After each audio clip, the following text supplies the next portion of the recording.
Sir एक बार जब एक वर्कशॉप अटेंड किया था मैंने एआई को, तो एआई के लिए तो एक बहुत इंटरेस्टिंग एक सेंटेंस मुझे बोला गया था कि अगर आप एआई को, if you will let AI treat you like AI is a boss, तो you will always work as a subordinate, make it work as your assistant. आप असिस्टेंट की तरह अगर काम लेंगे एआई से, तो it will enable you to perform better, you will be the boss. आपने अपने दूसरे सवाल का जवाब दे दिया यहीं पे कि वो जॉब किलर है या नहीं है, राइट? क्योंकि देखिए जॉब्स तो बदलती रहेंगी, राइट? जो जॉब्स स्टीम इंजन के एरा में थी वो इलेक्ट्रिक ट्रेन्स के एरा में रेलेवेंट नहीं है। उसी तरह से कई jobs will become redundant, some will become, but the nature of jobs will keep changing with technology. और हमें, जैसे आपने यू जस्ट एक्सप्लेन कि you have to look at it as an enabler, as a tool that will make you better, and you have to find new ways of making yourself productive, relevant and competitive. तो वो तो हर society को करना पड़ेगा। अब AI में opportunities भी नए निकल सकते हैं। इट्स नॉट जस्ट कि जो पुराने जॉब्स है सिर्फ वो घटते जाएंगे, नए अपॉर्चुनिटीज़ भी खुलेंगे। जैसे एक उदाहरण मैं दूंगा, कोडिंग का उदाहरण लेते हैं, सॉफ्टवेयर प्रोग्राम जी। तो एक बड़ा विषय ये है कि एआई आपके लिए कोड लिख देगा, सारे प्रोग्रामर्स का काम खत्म हो जाएगा, which is not entirely true. क्योंकि पहली बात, आपको एआई को बताना पड़ेगा कि आपको किस तरह का कोड चाहिए, ये कोड किस प्रोग्राम के लिए है, उस प्रोग्राम में क्या फीचर्स होंगे, उस प्रोग्राम को क्या करना चाहिए। तो ये जो सोच है आपको डालनी पड़ेगी, ये एआई खुद तो करेगा नहीं आपके लिए, राइट? और अगर मान लीजिए आपने ये सब एआई को बता दिया और एआई ने कोड जनरेट भी कर दिया, उसको वेरीफाई कौन करेगा? फिर अगर उसमें गलतियां कौन निकालेगा?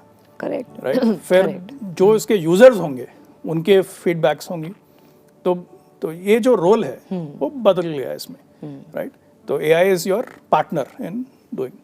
अब भारत जैसे देश को लेंगे, इतने सारे भाषाएं, इतनी विविधता है, कई सारे बच्चे हिंदी मीडियम में पढ़ेंगे, तमिल माध्यम में पढ़ेंगे, तेलुगु मीडियम। क्या उन सबको अंग्रेजी सीखना होगा कोडिंग के लिए? आज वो हालत है कि हम, अनलेस आपको अंग्रेजी ठीक से नहीं आएगी, आप you can be an effective coder. अब मान लीजिए chat GPT has become the benchmark or any of these foreign models. The only effective programmers will be those who can converse with it in English, right? जो अंग्रेजी में उसे interact कर सके। क्या हम ऐसे मॉडल बनाए भारत देश में कि कोई भी बच्चा जो रूरल स्कूल से पढ़ा हो, हिंदी माध्यम में पढ़ा हो, वो अपनी भाषा में कोड जनरेट कर सके? तो इस तरह के हमें नए अपॉर्चुनिटीज़ निकालने पड़ेंगे और नए बेंचमार्क इस तरह से सेट करने पड़ेंगे। सर इसमें अपस्किलिंग का कितना इंपॉर्टेंट रोल है, क्योंकि ये बहुत डायनेमिक है एआई। जो आज से 3 साल पहले एआई में एक एडवांसमेंट था, आज अलग है, शायद अगले साल अलग होगा, 10 साल तो बहुत लंबा पीरियड है।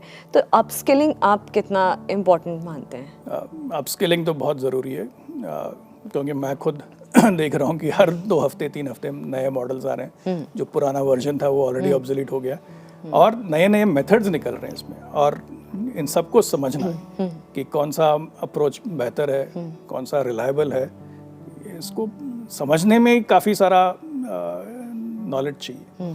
तो learning is a constant. Internet era में ही ये सच था, और अब एआई एरा में तो और भी सच है कि लर्निंग कैन नॉट स्टॉप। आपको हमेशा हर वक्त नए चीज़ें सीखना पड़ेगा, एंड नए चीज़ों को सीख कर उसको एप्लीकेशन, आपके जो भी क्षेत्र है, स्पेशलाइजेशन मीडिया हो या जो कैमरा चला रहे हो या जो भी हो, तो upskilling is essential thing, and we have to constantly keep upgrading and learning. और इसमें सरकार और सिविल सोसाइटी का रोल काफ़ी रहेगा, क्योंकि वी नीड टू नो कि कौन से रिलायबल सोर्सेज हैं जिससे हम इस इंफॉर्मेशन को अब्जॉर्ब कर सकें, जिससे हमें राइट स्किल्स मिलेंगे, और किस पेस पे हमें अपग्रेड करना है स्किल्स को। और इसमें एक ज़रूरी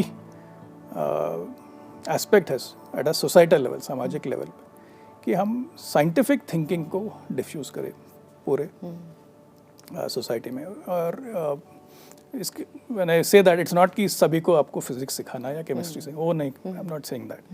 मैं ये कह रहा हूँ कि जो भी प्रॉब्लम्स हैं उनका सोल्यूशन आपको साइंटिफिक तरीके से सोचना पड़ेगा। एक सिंपल सा उदाहरण देता हूँ। जब आप गुड़गांव से दिल्ली आ रहे हो हाईवे पे, देयर इज़ अ एमसीडी का टोल बूथ। एक फ्लाईओवर है, फ्लाईओवर पे आप आ रहे हो 60 किलोमीटर्स पर आवर या जो भी स्पीड से, फिर एकदम से नीचे आके सारे जो टैक्सीज है, कमर्शियल व्हीकल्स है, वो लेफ्ट टर्न लेंगे टोल बूथ के लिए, क्योंकि उनको टोल पे करना है। नीचे से भी ट्रैफिक आ रही है। दुनिया में मैंने कहीं नहीं देखा कि एक ट्रैफिक डायरेक्शन फ्लो और दूसरा ट्रैफिक डायरेक्शन फ्लो 90 डिग्रीज पे होंगे। उससे क्या होगा? ट्रैफिक जैम होगा या एक्सीडेंट्स होंगे। इस तरह का अनसाइंटिफिक डिज़ाइन पूरे भारत देश में कई जगह मिलेंगे उदाहरण, क्योंकि जो बना रहे हैं वो साइंटिफिक तरीके से सोच नहीं रहे। तो ये जो साइंटिफिक सोच है, छोटे से छोटे काम में भी ज़रूरी है। एंड इसमें बहुत बड़ा कॉम्प्लेक्स फिजिक्स और मैथ्स की सीखने की ज़रूरत नहीं है, बस हमें लॉजिक अप्लाई करना, कॉमन सेंस अप्लाई करना है। तो जब तक हम साइंटिफिक थिंकिंग को सोसाइटी में डिफ्यूज़ नहीं करेंगे, we will not be able to take advantage of new technologies. I think so. तो जॉब्स की बात हो, स्किलिंग की बात हो, तो ये तभी होगा जब हम सोसाइटी में एक तरह सा कल्चर बनाएं कि साइंटिफिक थिंकिंग ज़्यादा से ज़्यादा लोगों में हो, जिससे कि नए टेक्नोलॉजीज़ को किस तरह से क्रिएटिवली यूज़ कर सकें, वो एक माइंडसेट बनेगा।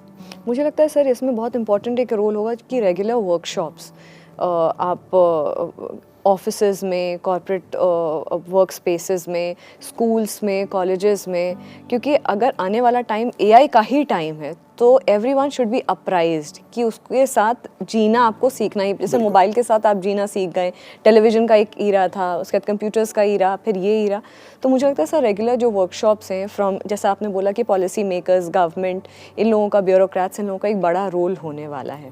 उनमें भी है, बट उससे ज़्यादा, बिकॉज एक भारत में एक टेंडेंसी है कि हर चीज़ के लिए हम सरकार की तरफ सोच देखते हैं कि सरकार ही हमें बताएगा, सरकार ही हमारे प्रॉब्लम सॉल्व करे। पर मुझे लगता है कि जो सिविल सोसाइटी है, जो एंटरप्रेन्योर्स है, स्मॉल बिजनेस है, इनको भी अपने काम में साइंटिफिक सोच लाना होगा, क्योंकि एक कल्चर यह है कि जुगाड़ का कल्चर। अब जुगाड़ इज मीनिंगफुल कि हम, क्योंकि हमारे पास कंस्ट्रेंट्स हैं, हम जुगाड़ करके कुछ प्रॉब्लम को सॉल्व। पर अब ऐसा हो गया कि जुगाड़ ही डिफॉल्ट आदत बन गई है कि जो चीज़ हम ठीक ठाक आगे की सोचकर नए टेक्नोलॉजी को इम्प्लीमेंट कर सके, उसको हम छोड़ के सिर्फ पैसे बचाने के लिए जुगाड़ कर रहे हैं। वो एक गलत माइंडसेट है, नेगेटिव माइंडसेट। इसकी वजह से कई सारे businesses are not competitive India में। नया प्रोडक्ट आ गया चाइना से तो ये सारे अनकॉम्पिटिटिव हो गए। सिंपल सा एग्जांपल देता हूँ मैं, केबल इंडस्ट्री का। केबल इंडस्ट्री भारत देश में बहुत ही अनऑर्गेनाइज्ड इंडस्ट्री रहा है बहुत सालों से। अब इसमें छोटे छोटे शहरों में छोटे छोटे ऑपरेटर्स होते हैं, एंड सैटेलाइट डिशेस आ गए, फिर इंटरनेट आ गया। ये केबल इंडस्ट्री जहाँ था वहीं का रह गया।